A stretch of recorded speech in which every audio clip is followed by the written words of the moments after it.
ترك المنكرات وحب المساكين وأن تغفر لي وترحمني. اس کے آگے کیا ہے؟ وَإِذَا أَرَدْتَ فِتْنَةَ قَوْمٍ فَاقْبِضْنِي إِلَيْكَ غَيْرَ مَفْتُونٍ. اے اللہ تعالیٰ اگر کسی قوم کو فتنے میں ڈالنا چاہے تو مجھے فتنے میں ڈالنے سے پہلے مجھے اپنے پاس بلا لے. تو کچھ دعائیں نبی صلی اللہ علیہ وسلم کی ہیں. ایسا لگتا ہے، میں کبھی پڑھتا ہوں، لگتا ہے گویا آپ اسے ہمارے لیے بیان کر رہے تھے کہ ہمارے زمانے میں زیادہ تر وقت ان دعاؤں کا زیادہ حقدار کون ہے؟ ہمارا زمانہ ہے.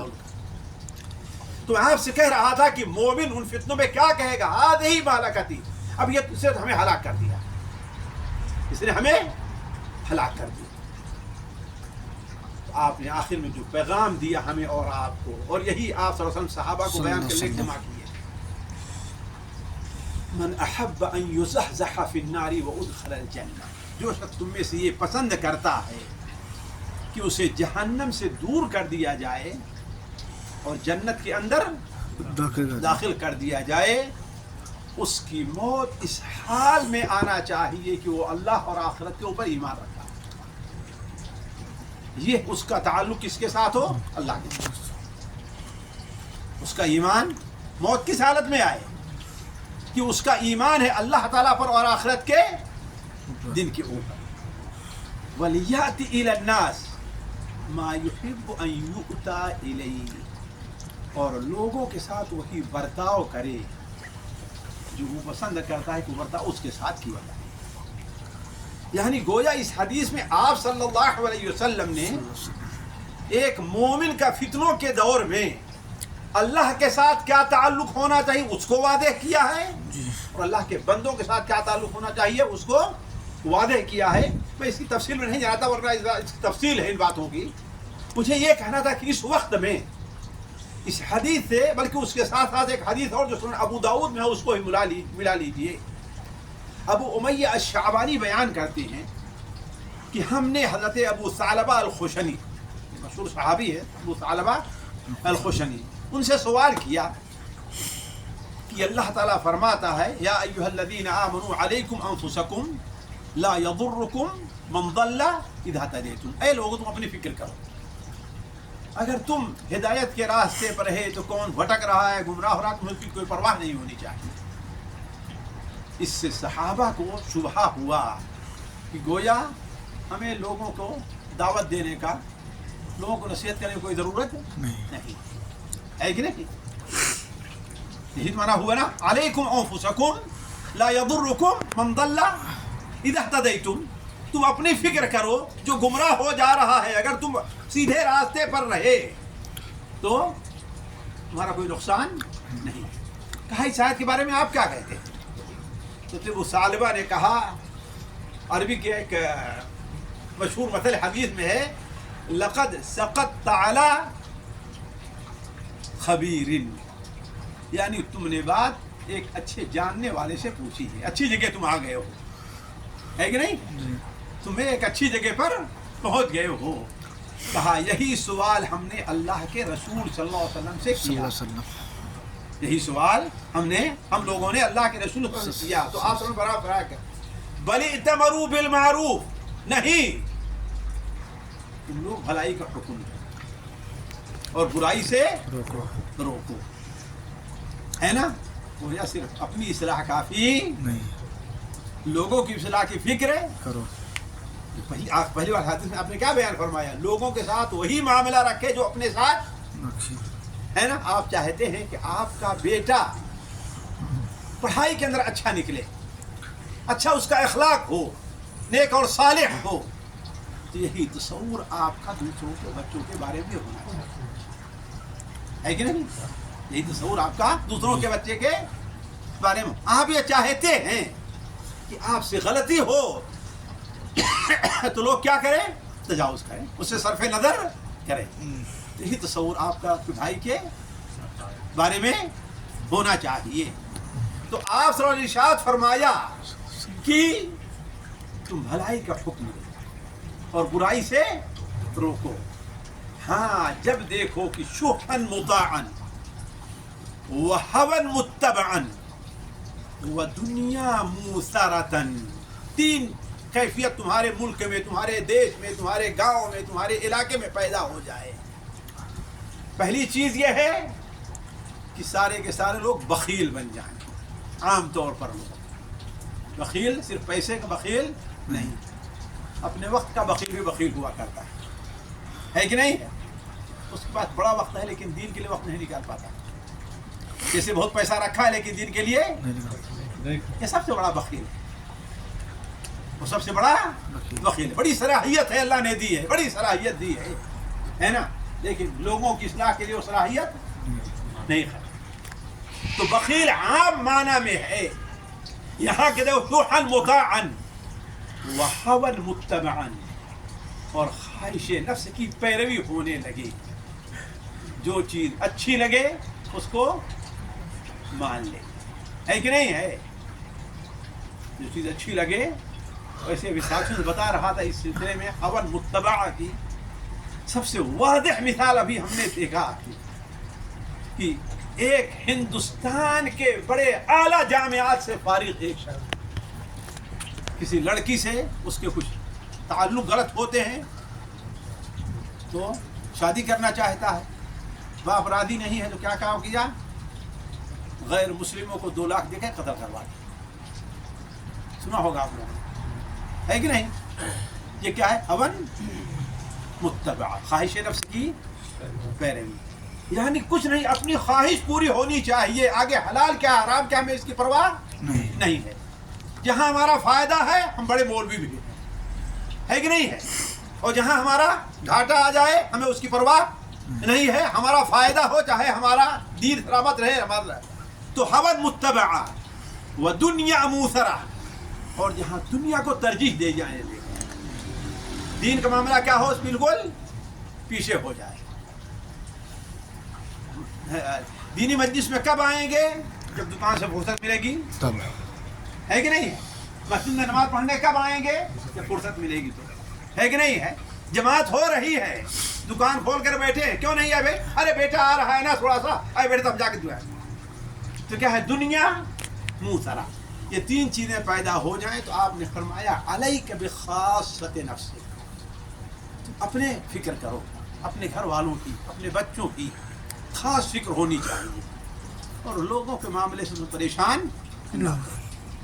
مجھے یہ نہیں بتانا ہے، پہلے بھی سنا ہوگا جو آگے آپ نے کیا بیان فرمایا، فَإِنَّ مِن وَرَائِكُمْ أَيَّامَ الصَّبْرِ، اس لیے کہ یاد رکھو تمہارے بعد آخر میں تمہیں صبر کا زمانہ آنے والا ہے۔ اس زمانے میں جو آدمی صبر کرتا ہے، دین پر عمل کرتا ہے، تو اس کو جو اجر ملنے والا ہے وہ تم صحابہ میں سے 50 آدمی کا اسے اکیلے اجر ملنے والا ہے۔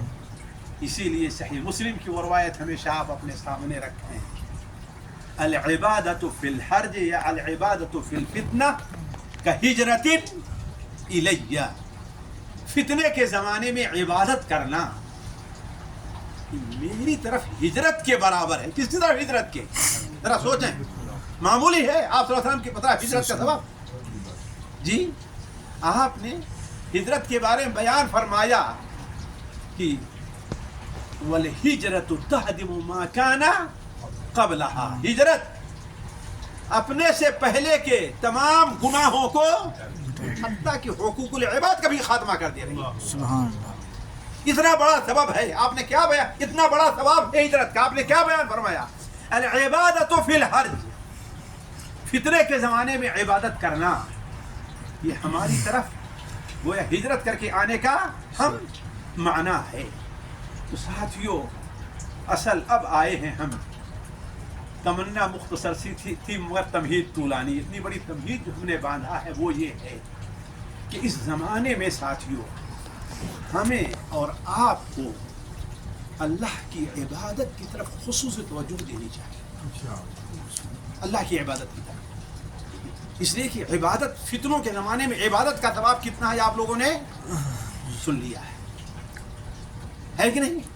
اتنا بڑا جو ثواب اللہ نے رکھا ہے اس کی متعدد وجہ ہو سکتی ہے۔ علماء کہتے ہیں اتنا بڑا ثواب اللہ نے اس لیے رکھا، ایک وجہ تو یہ ہو سکتی ہے کہ فتنوں کا زمانہ ہوتا ہے، جیسے آج کل ہے، کسی مجلس میں آپ بیٹھ جائیے، الا ماشاء اللہ، آپ ہوٹل میں بیٹھ جائیے، آپ دکان پر بیٹھ جائیے، آپ اہل علم کی جو مجلسیں ہیں اس میں ہی کیوں نہ بیٹھ جائیے، آپ لوگوں کی باہمی رشتوں کی جو مجلسیں اس میں کیوں نہیں بیٹھ جائیے، ساری گفتگو کس بارے میں ہوگی؟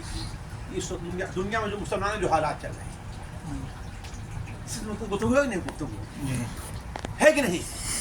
اور ہم اکیلے میں رہیں، خبروں میں کیا دیکھیں گے جی؟ ہم یہ سنیں گے کہ ارے انہوں نے کہا کہ دل کو نرم کرنے والی باتیں، اصل اس کو آگے کرو، ہے کہ نہیں؟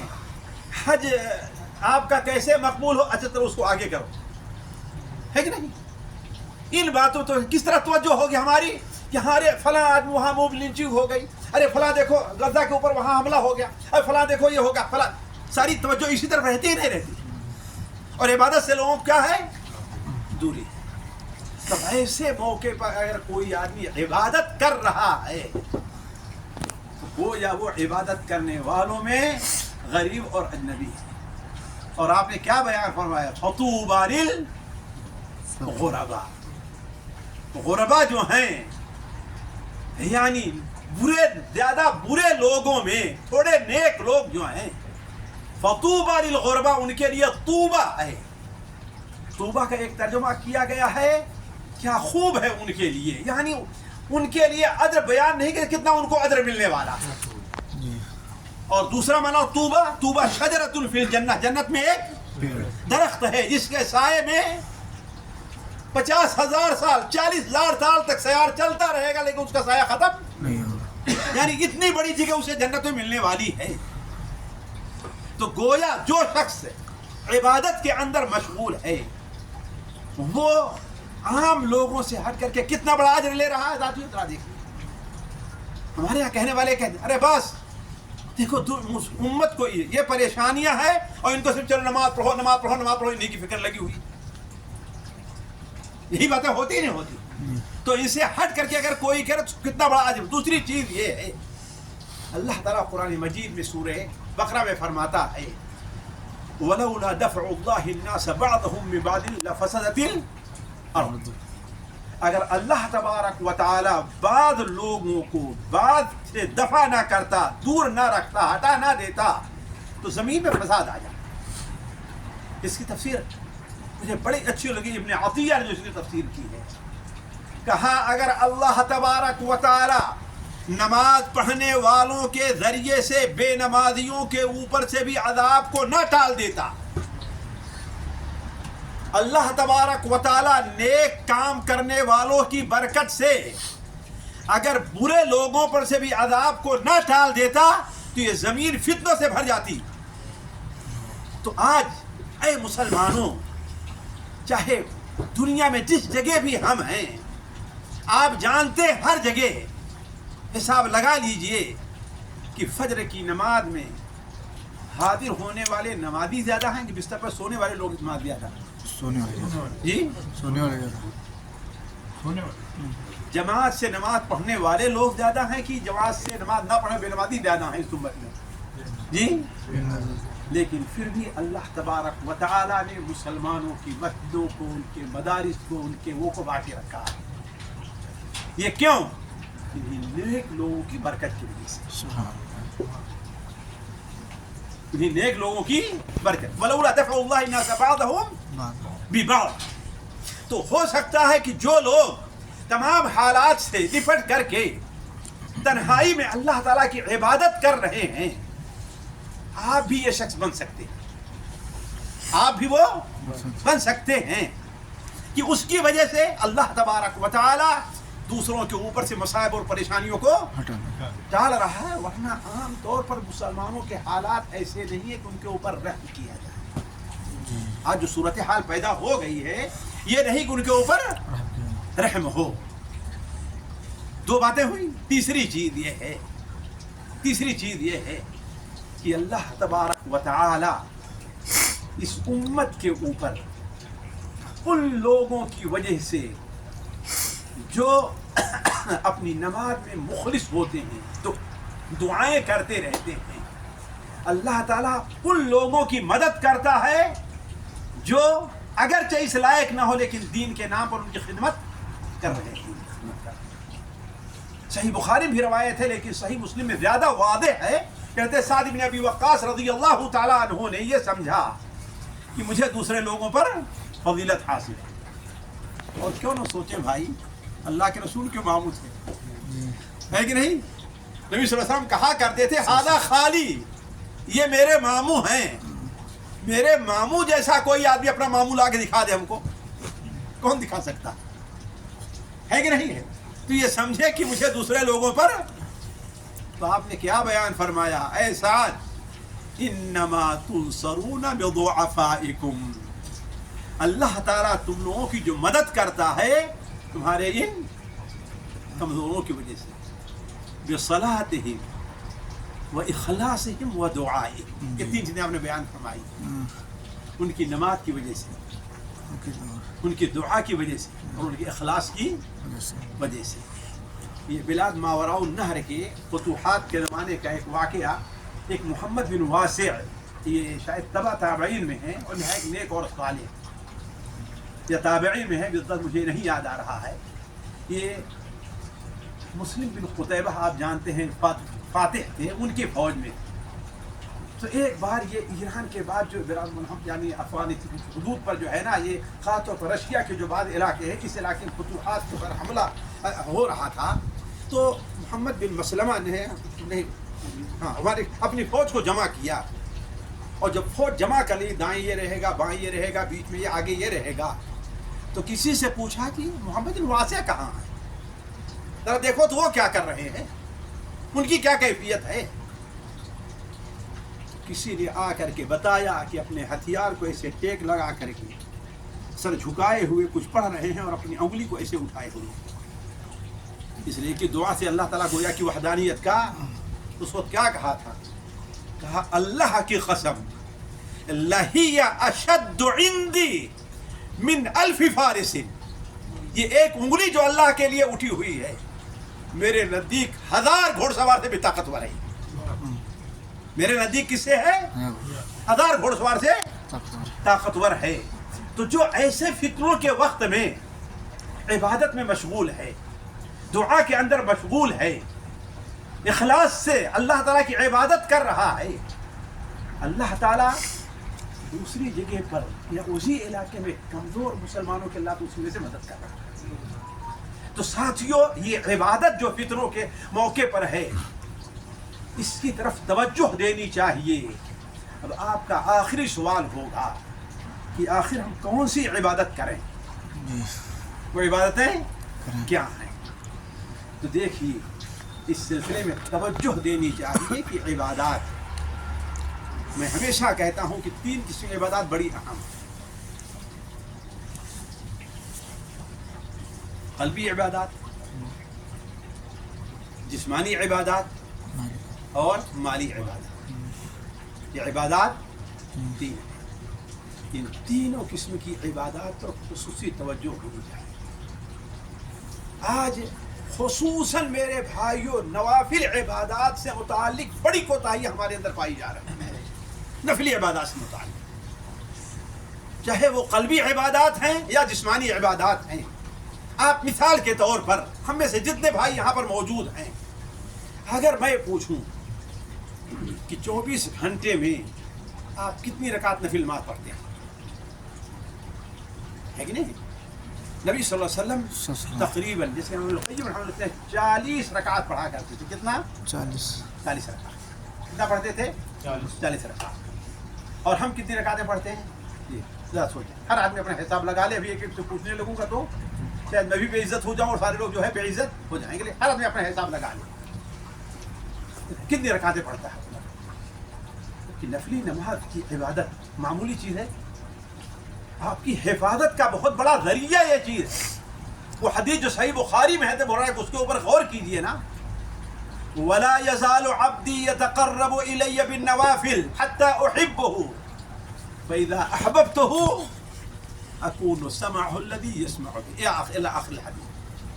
نفلی عبادتیں کر کے بندہ میرا تقرب حاصل کرتا رہتا ہے, یہاں تک کہ میں اسے محبت کرنے لگتا ہوں، اور جب میں اس سے محبت کرنے لگتا ہوں تو میں اس کی آنکھ بن جاتا ہوں جس سے وہ دیکھتا ہے نا. آخر میں کیا فرمایا؟ وَلَئِنِ اسْتَعَاذَنِي، اگر وہ مجھ سے پناہ طلب کرے اس کو پناہ دیتا ہوں. تو جو نفلی عبادات ہیں یہ اللہ تبارک و تعالیٰ کی مدد کا بہت بڑا سبب بھی ہیں. سوچے ہم لوگ کتنی حالانکہ بات واللہ صرف توجہ دینے کی ضرورت ہے، بس صرف توجہ دے لیں آپ بس. اور میں سمجھتا ہوں کہ اگر توجہ دے لیں تو آپ 30-32 رکعات نماز بغیر تہجد کے بڑی آسانی سے پڑھ سکتے ہیں. آپ کہیں گے وہ کیسے؟ بڑی آسانی سے پڑھ سکتے ہیں. 2 رکعات آپ کو کون سی پڑھنی ہے؟ فجر کی سنت پڑھنی کہ نہیں پڑھنی؟ جی پڑھنی ہے نا. جی وہ تو پڑھتے ہی نہیں پڑھتے. اور آپ لوگ 4 رکعات رات سے پہلے چاشت کی نماز کا ضرور اہتمام کیجیے. 6 رکعت.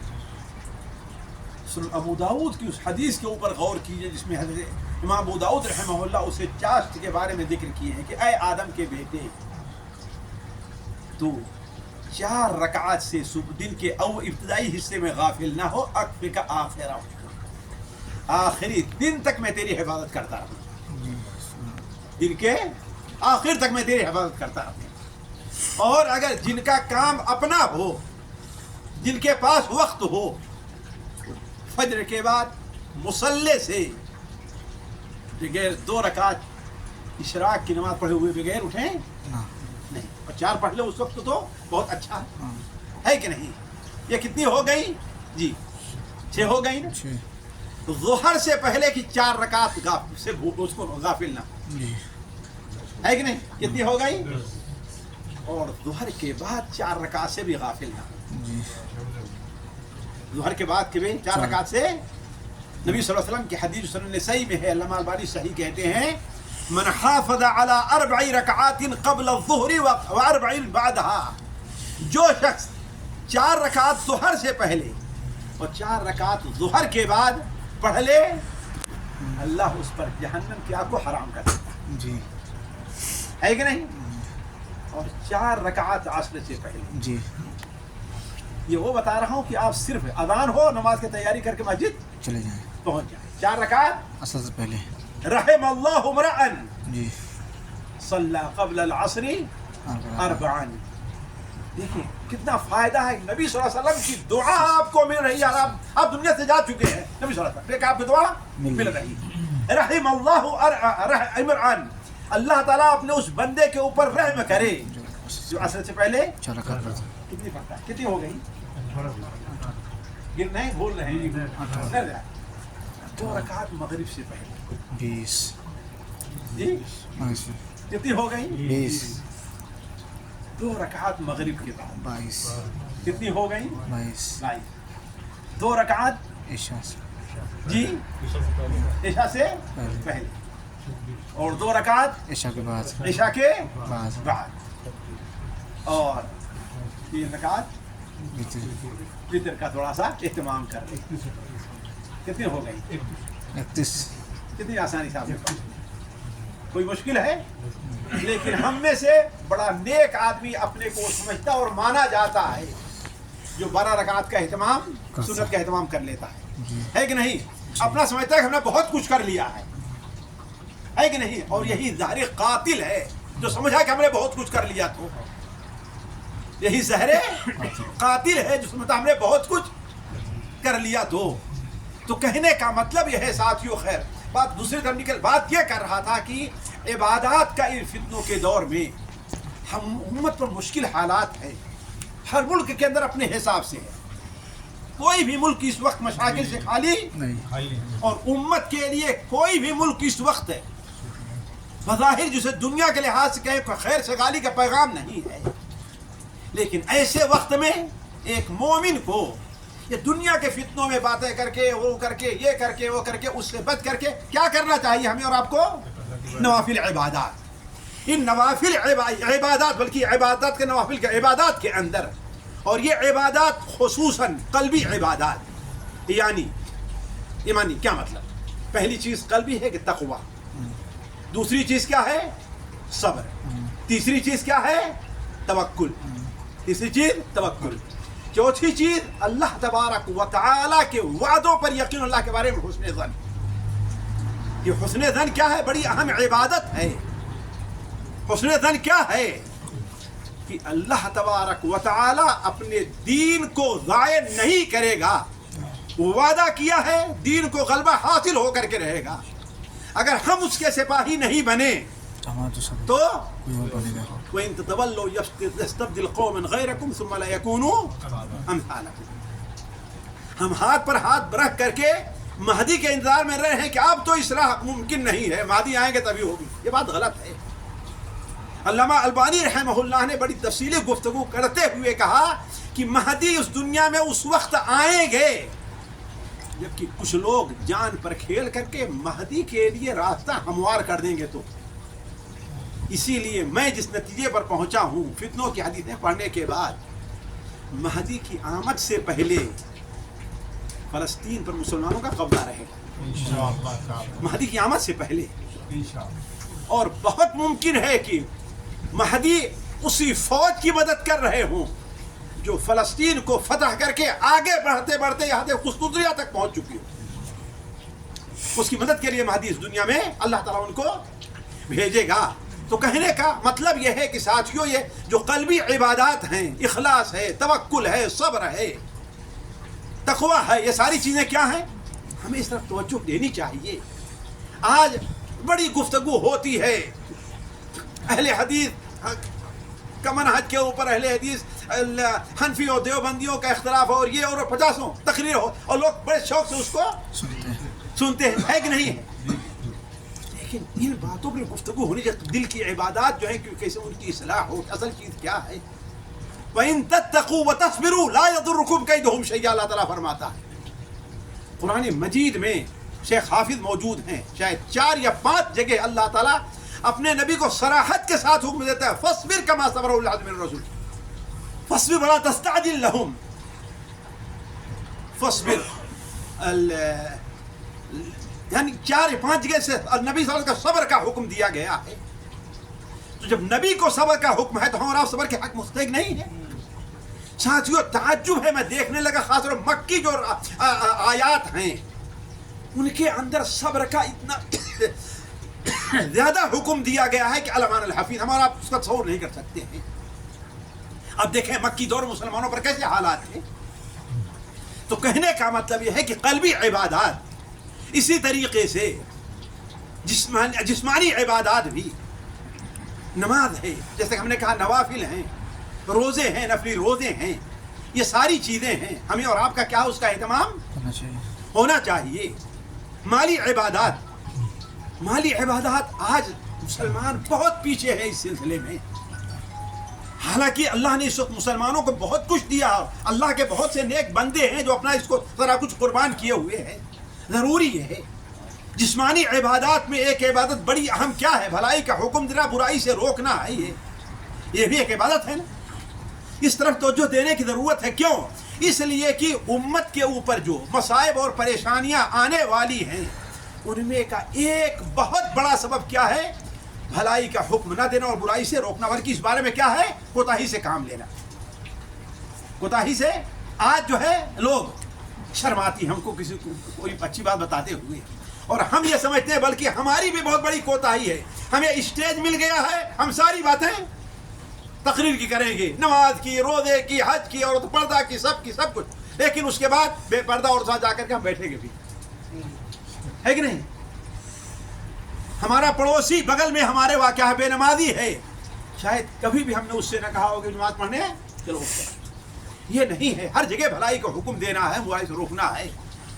آ گئی میرے بات ذہن میں تو میں آپ سے کہہ دوں, شیخ علی طنطاوی رحمہ اللہ اپنی کتاب کیا ہے الکلمات کے اندر ایک واقعہ نقل کرتے ہیں کہ یہ 1867 کی میں تقریباً 1867 سے لے کر کے 70 تک مصر اور ایتھیوپیا, آج بھی ایتھیوپیا ہے نا جو پرانا حبشہ تھا, دونوں میں لڑائی چھڑ گئی ہے. دونوں میں لڑائی چھڑ گئی. ہوا یہ کہ مصر کی فوج پیچھے آ رہی ہے, پیچھے آتی جا رہی ہے. تو ابراہیم بادشاہ مصر کا اس وقت کیا تھا؟